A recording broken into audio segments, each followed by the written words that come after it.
No começo da década de 1990, na cidade portuária de Santos, onde o cheiro de maresia se misturava com o asfalto quente e as rodinhas dos skates ressoavam pelas calçadas, um movimento começou a ganhar forma sem que ninguém soubesse que ali estava nascendo uma das bandas mais icônicas da música brasileira. O jovem Alexandre Magno Abrão, conhecido pelos amigos como Chorão, era um garoto inquieto, filho de pais separados, que encontrou no skate uma espécie de refúgio emocional e, ao mesmo tempo, uma forma de expressão. Chorão carregava em si a rebeldia dos incompreendidos e a sensibilidade dos poetas de rua. Entre uma manobra e outra, ele escrevia versos, letras cruas e reais, que falavam sobre sentimentos, dúvidas, dor, sonhos e as vivências de quem cresceu na periferia urbana. Foi nesse cenário que o destino começou a desenhar o que viria a ser o Charlie Brown Jr. A história ganha corpo quando Chorão conhece Luiz Carlos Leão Duarte Jr., o Champignon, um prodígio musical, ainda adolescente, que dominava o baixo como poucos. O encontro dos dois aconteceu de forma quase acidental, mas o entrosamento foi imediato. A química musical era visível e juntos começaram a ensaiar, criando um som que misturava hardcore, punk, rap, reggae e, acima de tudo, atitude. O grupo inicialmente se chamou What's Up, mas a verdadeira identidade só viria após um episódio curioso. Chorão bateu o carro em uma barraca de água de coco, onde havia um adesivo do personagem Charlie Brown. A imagem o marcou, e dali surgiu o nome Charlie Brown Jr. O Júnior seria um acréscimo proposital, representando a nova geração do rock brasileiro. Com a entrada de músicos como Marcão, Renato Pelado e Tiago Castanho, a formação clássica da banda estava completa, pronta para romper barreiras e se tornar porta-voz de uma juventude cansada de padrões e sedenta por representatividade. A cena musical da época ainda estava muito presa ao eixo Rio-São Paulo, com estilos mais comerciais, mas Charlie Brown Jr. vinha da contramão, com uma linguagem crua, direta e urbana. As letras falavam de problemas reais, como insegurança, busca por identidade, conflitos familiares e, claro, o amor. Mas também havia espaço para a espiritualidade, com mensagens que falavam de fé, luta e superação. O grupo logo começou a fazer barulho no underground, chamando a atenção não só do público, mas também da crítica e da indústria musical. A virada aconteceu quando a demo da banda chegou às mãos do produtor Rick Bonadio, que enxergou o potencial daqueles garotos que misturavam estilos com autenticidade rara. Foi quando o álbum Transpiração Contínua Prolongada começou a ser gestado e, em 1997, ganharia o Brasil. Com letras icônicas como Proibida Pra Mim e Quinta-feira, o disco venderia milhares de cópias, fazendo de Chorão e companhia os novos ídolos de uma juventude que via naquelas músicas um espelho de suas próprias lutas. A partir do momento em que Transpiração Contínua Prolongada chegou às prateleiras e às rádios, o Charlie Brown Jr. se tornou um fenômeno. A mistura explosiva de hardcore, rap e reggae, somada a letras que tocavam fundo nos sentimentos da juventude brasileira, fez com que a banda extrapolasse os limites de Santos e conquistasse o país inteiro. Chorão se transformou em símbolo de atitude, autenticidade e resistência. Nas entrevistas, falava o que pensava, sem filtros. Nos shows, era pura entrega. Gritava, pulava, chorava, beijava o palco. Era visceral. E essa intensidade o transformou em um ídolo que não apenas cantava para o público, mas cantava com ele, como se fosse um irmão mais velho tentando orientar, mesmo com seus próprios erros e tormentos. A fama trouxe o brilho, mas também as sombras. Com o sucesso de álbuns como Preço Curto, prazo longo e nadando com os tubarões, a banda chegou ao topo das paradas, estampou capas de revistas e conquistou prêmios como o Grammy Latino. Mas por trás dos holofotes, as pressões aumentavam. O relacionamento entre os integrantes começou a se desgastar. As exigências da indústria fonográfica, as turnês exaustivas e, principalmente, o temperamento explosivo de Chorão criaram rachaduras profundas no grupo. Champignon, que tinha sido praticamente um irmão para Chorão, passou a divergir artisticamente e pessoalmente com o vocalista. As brigas se intensificaram, levando à saída temporária de membros da formação original. Ao mesmo tempo, a luta interna de Chorão com suas próprias dores se agravava. A perda da mãe, o fim de seu casamento, a pressão da fama e o uso de drogas criavam um ciclo de autodestruição silencioso. Ainda assim, ele não parava. Continuava compondo, gravando, escrevendo letras cada vez mais intensas, verdadeiras confissões de um artista em guerra consigo mesmo.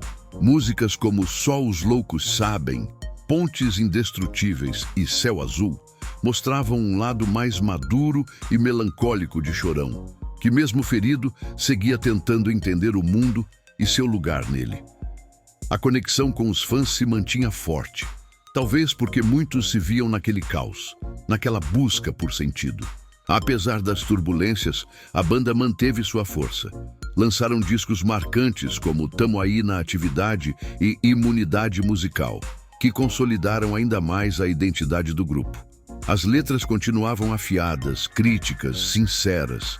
Charlie Brown Jr. não era apenas uma banda de rock, era um movimento cultural. Influenciou moda, comportamento, linguagem. Jovens de todo o Brasil passaram a usar bonés de aba reta, camisetas largas, a se expressar com gírias santistas e a ver no skate não apenas um esporte, mas um estilo de vida. A banda dava voz a quem não tinha espaço na grande mídia, a quem era ignorado pela elite cultural. E mesmo diante dos atritos internos, mantinha a essência. A liberdade de ser quem se é, sem pedir desculpas por isso. A entrada de novos integrantes, como Heitor Gomes e gravadoras diferentes, trouxe renovação ao som da banda, mas também expôs as feridas que nunca haviam cicatrizado completamente. Chorão estava mais introspectivo, ainda mais intenso em suas composições.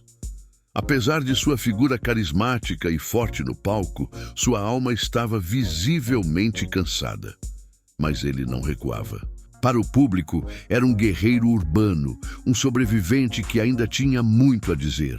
E mesmo com as idas e vindas de músicos e as constantes tensões, o Charlie Brown Jr. seguia como uma das bandas mais respeitadas do rock nacional. Porém, o destino já começava a dar sinais de que a tempestade não estava longe de estourar. O ano era 2013. O Charlie Brown Jr. havia acabado de concluir o álbum La Família Zo13, um trabalho que muitos consideram como uma espécie de testamento artístico de Chorão. As letras traziam uma sensibilidade rara, quase como se o vocalista estivesse se despedindo em silêncio. O disco falava de saudade, reconciliação, esperança e dor. Mas por trás das faixas havia um artista esgotado. Chorão, que durante anos lutou com os próprios fantasmas, parecia estar perdendo a batalha. No dia 6 de março de 2013, o Brasil inteiro acordou com a trágica notícia. Chorão foi encontrado morto em seu apartamento, vítima de uma overdose. A perda abalou não apenas os fãs, mas todo o cenário da música nacional. O poeta do skate, o porta-voz da juventude marginalizada, o homem que cantava sobre amor, dor, fé e resistência, partia deixando um vazio imensurável. A morte de Chorão foi como um raio em céu aberto. Nas ruas, nos muros, nas redes sociais, nas rodas de amigos, a comoção era visível. A juventude que cresceu ouvindo suas letras sentia como se tivesse perdido um irmão. Artistas, fãs e críticos prestaram homenagens, reconhecendo o impacto que o cantor teve não só na música, mas na vida de milhões. Porém, o destino, cruel e impiedoso, ainda não havia dado sua última palavra. Meses depois, em setembro daquele mesmo ano, Luiz Carlos Champignon, amigo, irmão e baixista da formação original, também foi encontrado morto em seu apartamento. Vítima de depressão, Champignon carregava não apenas a dor da perda de Chorão, mas também os fantasmas de uma trajetória marcada por brigas, reconciliações e uma amizade que, apesar de tudo, era real. O Brasil, atônito, via o fim de uma era. Apesar das perdas, o legado do Charlie Brown Jr. não se apagou. Pelo contrário, se fortaleceu. A banda se tornou símbolo de resistência, liberdade e verdade. As músicas continuaram a ser ouvidas por novas gerações, como se cada letra tivesse atravessado o tempo para tocar quem precisasse ouvir. Em documentários, biografias e tributos, a história de Chorão e de seus companheiros passou a ser contada com reverência. Hoje, mais de uma década após a partida de Chorão e Champignon, é impossível falar da história da música brasileira sem mencionar o impacto do Charlie Brown Jr. Suas músicas continuam nas playlists, suas frases continuam estampadas em camisetas e sua essência continua viva em cada jovem que escolhe seguir seu próprio caminho, mesmo que esse caminho seja cheio de obstáculos. Chorão costumava dizer que cada escolha, uma renúncia, isso é a vida. E talvez essa seja uma das frases mais marcantes de sua jornada. Porque viver intensamente como ele viveu também significa pagar o preço. Mas foi graças a essa intensidade que ele conseguiu marcar uma geração e se eternizar como um dos maiores ídolos do Brasil.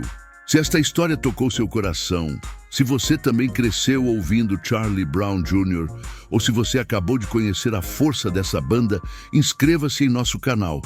Curta, compartilhe com alguém que também precisa ouvir essa mensagem e deixe seu comentário aqui embaixo. Sua participação é o que mantém esse legado vivo. Porque, como diria Chorão, o tempo é rei e a vida é uma lição. Obrigado por assistir. Paz e skate sempre.